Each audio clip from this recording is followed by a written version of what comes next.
Did you know that Nintendo made a special Rumble-enabled version of Mario Kart 64, but never released it? Or that Super Smash Bros. Masahiro Sakurai briefly considered making a Kirby fighting game instead of Smash? For the last few years, we've been combing through hundreds of foreign magazines looking for interesting tidbits to translate into English, and that's where most of this video's information comes from. Our latest haul of Japanese mags was full of interviews for Nintendo 64 games, and practically all of them had information that never reached the West. So unless you lived in Japan in the late 90s or early 2000s, you probably haven't heard much of the stuff in this video either. Today we'll focus on facts from games like Mario Kart 64, Majora's Mask, and the OG Super Smash Bros. So let's kick things into gear with a few tidbits all about Mario Kart 64's scrapped ideas.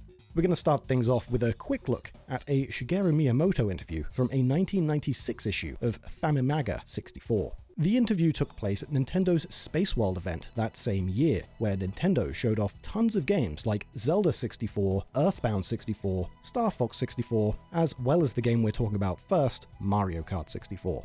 The version of the game shown at Space World featured a new character to the sub-series, Donkey Kong. DK's inclusion didn't expand the game's roster, however, he simply replaced a character from an earlier build of the game, Kamek. We saw him in an issue of Nintendo Power and in a bit of footage, but the reason for Kamek's removal has always been a bit of a mystery to the West. In this issue of Famimaga 64, however, the interviewer got an answer directly from Miyamoto on why Kamek lost out to DK. According to Miyamoto, we had Kamek in, but he looked off and too ordinary, so we changed it. We want to use highly distinctive characters. So, mystery solved. It seems DK's distinctive size and fur-covered physique is what secured his inclusion in Mario Kart. Let's move on to an interview from December 2003's issue of Nintendo Dream magazine. If that sounds familiar, it's because we covered this issue in our GameCube games video from a few weeks back. The interview does focus on Double Dash, but the devs had a couple of Mario Kart 64 tidbits we set aside for this video.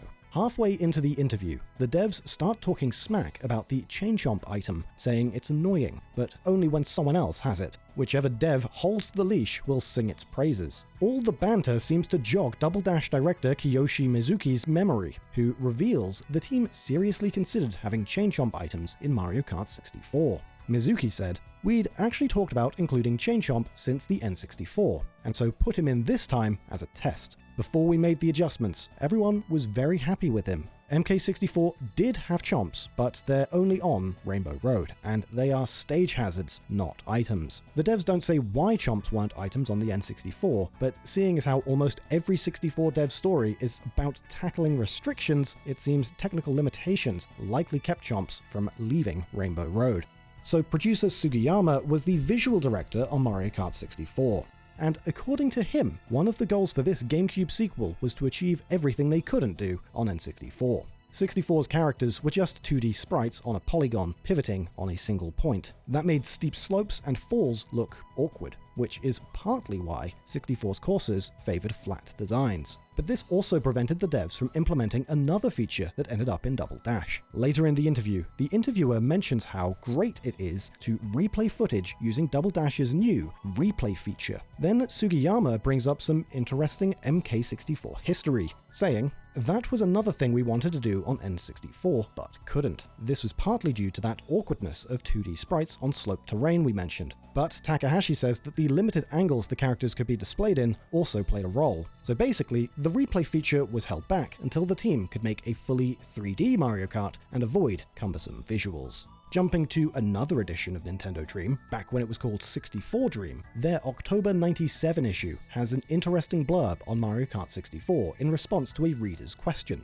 In July 97, Nintendo re-released a special edition of Super Mario 64 exclusively in Japan. This was called the Shindo Pack Taiyo version, which notably made Mario 64 compatible with the N64 Rumble Pack. And with this in mind, one of 64 Dream's readers was curious if Mario Kart 64 would get the same treatment. Nintendo's head of PR, Yoshio Hongo, gave a bit of a surprising response, saying, "In-house, we've already created a version compatible with Rumble. Technically speaking, making it compatible with vibration packs is a simple process, but I don't know whether it will be reprinted or not. Mario Kart 64 is by far the best-selling N64 software, and it's unclear whether it would be a good idea to make it compatible with vibration packs." we guess the Rumble-enabled version of Mario Kart 64 will just have to live on in our dreams. We've got more N64 facts coming up, but first, we've got a huge offer from today's sponsor, Raid Shadow Legends. Grab it yourself in just a moment. We were kind of surprised to find out that hundreds of thousands of Raid Shadow Legends players actually play on PC, so we tried it ourselves. If Raid being mobile only stopped you from giving it a try, the PC version is easy to jump into. We genuinely had a lot of fun building our team, leveling up champions, tailoring their gear, and unlocking all their skills and passive abilities. Our favorite mode is Arena, where you battle other players. We sucked at first, but it was incredibly satisfying to have rematches after improving our team and decimating foes. Raid has cross-platform play, constant monthly updates, and over 800 plus champions to collect and buff up, and clans to quest with other players. We've even got our own. Look up clan DidYouKnowGaming and join in! Raid has an amazing offer for all new players, and you can nab it by clicking our link in the description or scanning the QR code on screen. Start playing Raid now and you'll get 300,000 silver, 10 XP brew magic, an energy refill and XP boost, and the epic champion Tagore, one of the best champions in the game. And when you reach level 25, you'll get another 200k silver, an epic skill tome, another energy refill and XP boost, and even the epic champion Aina. So just click that link in the description, and just like us, you'll be crushing your enemies in no time. And now, back to the N64 facts. Next up, we're going to talk about a few interesting details from The Legend of Zelda Majora's Mask. We had another issue of 64 Dream translated from November 1999, where 64 Dream interviewed Shigeru Miyamoto about the game's development, giving some unique insights we've never heard before. On the first page, Miyamoto outlines his duties as producer, like holding meetings at key points in development and providing support during production. However, he says he never gave specific direction and would just give the team brief notes. Then, Miyamoto reveals how dire the stakes were if the team couldn't finish Majora's Mask on time, saying that he told the team that he'd stop development if they couldn't release on time.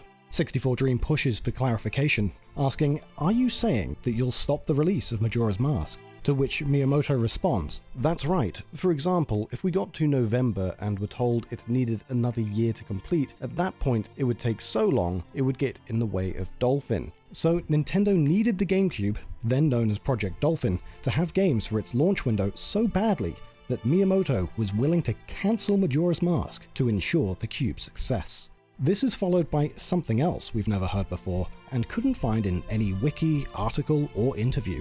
64 Dream asks Miyamoto if the team began thinking about Majora's Mask after Ocarina of Time had released, to which Miyamoto says, "No, it was before it released. It might have been after release that we specifically decided on the plot that we're now working on. Every other source we looked at claimed, or at least implied, that Nintendo began thinking about Majora after Ocarina's release, but that doesn't seem to be the case.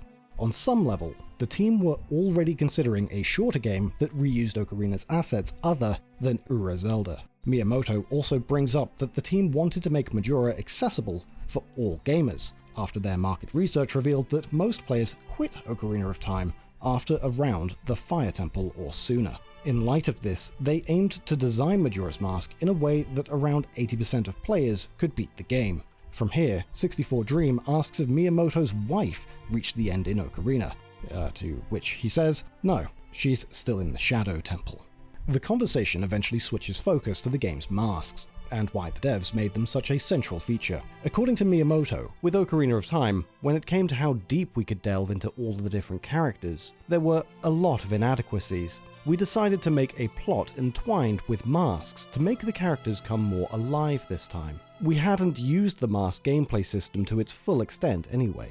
Skull Kid was a very profound character, and the mask salesman also had a suspicious vibe to him. We wanted to tell a story that dug deeper on those subjects. Miyamoto later adds that Majora's 3-day cycle was the team further exploring Ocarina's night and day cycle mechanics.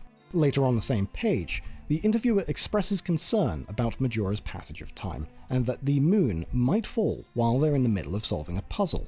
Miyamoto pretty much just says, "Yep, that'll happen," and then laughs. While past Zelda games game over when the player is out of hearts, Miyamoto explains that the devs plan to have an ending when time runs out and the moon falls. He goes on to say that if they can't find the right balance at the end, they might have to start development all over again.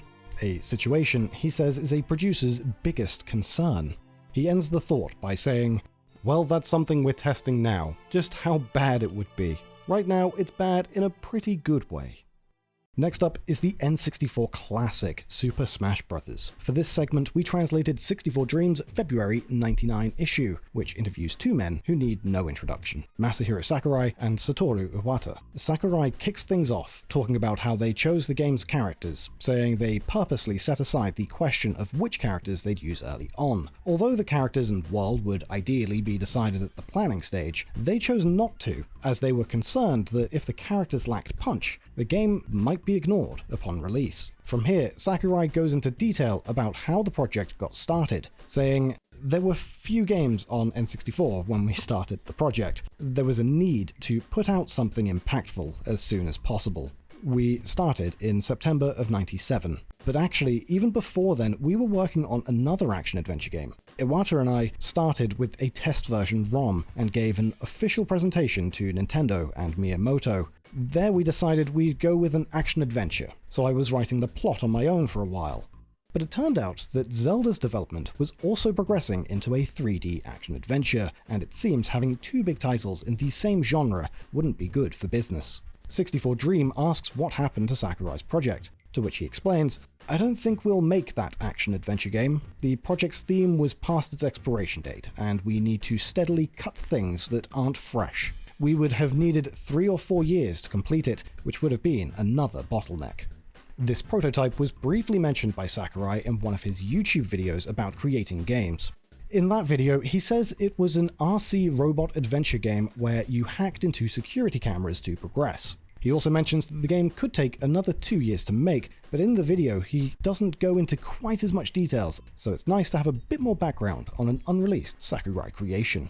The discussion shifts back to choosing characters and how Iwata and Sakurai considered many possibilities before deciding on Nintendo characters, like working with famous manga writers to make them or designing them internally. They also went back and forth on whether the game world should be comical or realistic, and whether to have people or beasts. Sakurai continued, "Of course, we make Kirby at HAL Lab, so we considered making it a Kirby fighting game too. To succeed as a consumer fighting game, it needs to already be recognized as an arcade game, or be built on a recognizable IP, or it isn't likely to be accepted. So we couldn't afford any half measures with the character selection." Sakurai then explains the difficulties of maintaining the essence of each character. Samus, for example, has a floaty jump, and it might be better for a fighting game if she just moved more forcefully. But they wanted to keep Samus's unique actions while ensuring she could still move in a way that was consistent with other characters. As for how Sakurai and Iwata decided on who to include in their prototype, Sakurai says they used the process of elimination. Like with Kirby or Yoshi, first of all, they're not humanoid, and they have special animations for copying or laying eggs, so it would have been a high threshold to make them one of the characters you can choose at the very beginning. Then with Pikachu being so popular, we expected to get the most instructions and directions on them, so we decided to be cautious and put them off until later. Then with Link, since Legend of Zelda was in development, we wanted to understand what his special moves were before making him. Iwata chimes in here, reiterating that they judged which characters had a chance of success and would not require reworking later. After this, 64 Dream came forth with a question many fans at the time were asking. Since Mario, Luigi, and even Donkey Kong are in the game, why isn't Princess Peach? "It's a balance issue," Sakurai said. "We also didn't want to lean too heavily into Mario. We actually asked Miyamoto for his opinion. That, and we added in 4 hidden characters. Hidden characters are interesting. Appearing later on gives them superiority, even to the point of absurdity. We did talk about making it a Super Mario fighting game at one stage in development. So as well as a Kirby fighting game, Smash could have been a Mario fighter." HAL was able to get characters from other companies like Pikachu and Link to fight against each other. 64 Dream says this had been near impossible for other companies and asks how did HAL get the job done.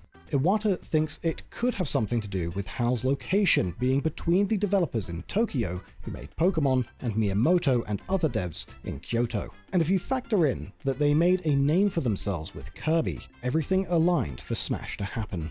The team didn't have any official resources when they were secretly developing the initial Smash prototype, so they had to get resourceful.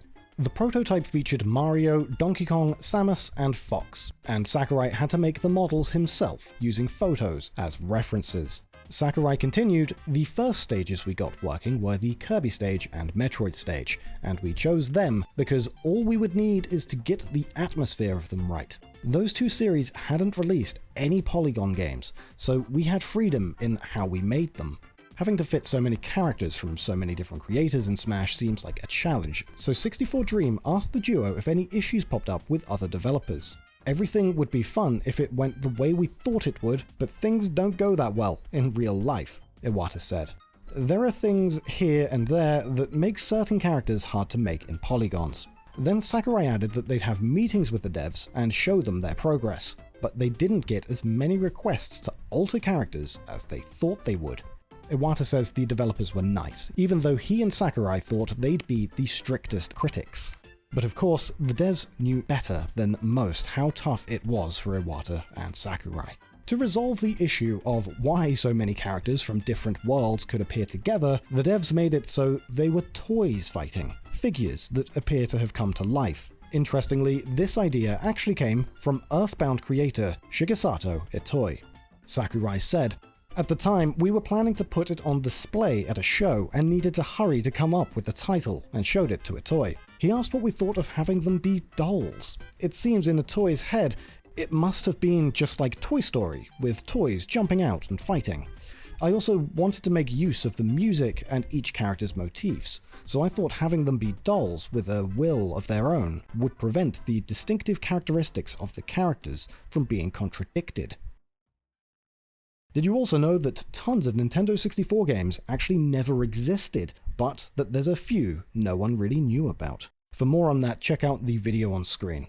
Thanks for watching, and we'll see you next time.